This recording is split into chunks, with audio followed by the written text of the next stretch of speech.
Woody, and here again when I've just recorded a video all about Elvis Presley, and especially the song Heartbreak Hotel, a song that quite possibly changed the world, certainly changed the world of popular music. And you've only got to think of the influence that the Beatles, the Stones and that whole sort of musical generation of the 60s, etc., how that has changed our lives since. Yes, I know other people will say that the punk revolution came along and changed everything, and maybe dance music and things like that a bit later on, but none of those would have happened without that initial burst from rock and roll, from Elvis Presley, from Heartbreak Hotel, because all the others were rebelling in some ways against that, as rock and roll was as well.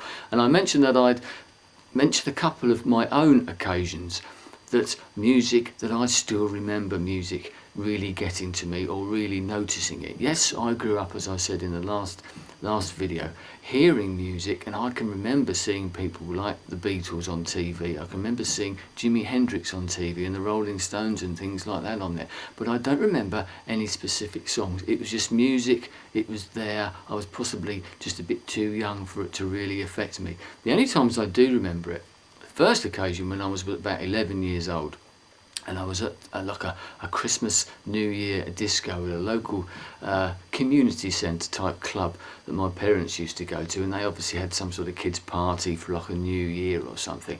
Don't remember much about the music at all, but I can remember one particular song at the end of the evening when everybody would be dancing. You were probably dancing around with the young girls, your first ever girlfriends, and stealing your first ever kiss, for all I know, at the age of 11 years old. And the particular song was one by Fleetwood Mac, and it was called Albatross. Funnily enough, another thing that reminded me of that, it's always one of those things that's always been there in the back of my mind, but I was reminded of that recently after watching a documentary programme on the BBC all about Peter Green, the writer and guitar player for Fleetwood Mac, back in those bluesy days, before the days of Rumours and everything else that came along. Now, I can't say that really affected me particularly, but I do remember it. It takes me back, that particular song, like so many songs do take you back. And that's the first one that I remember that really takes me back, that I identified with. Because it was different, and that was the point they made in that programme. It was quite a different song. It's instrumental, it's very atmospheric as well, and the guitar playing, etc., is good as well, and it's great for a dance and a smooch. But the other one, the one that did affect me, was a couple of years later, actually, late 1970. I've got a couple of notes here, you'll have to forgive me.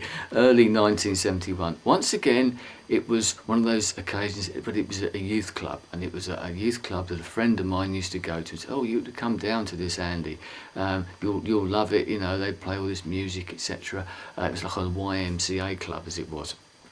And we went down there, yes, and once again, I remember the music being played. I don't remember any of the music except for one song, which really stood out for me, and that particular song was by a band called T-Rex. It was their first ever hit, and it was a track called Ride a White Swan. One of those songs that really stood out. The guitar playing at the beginning of that was different, and it sort of made me stand up and think, oh, that's good.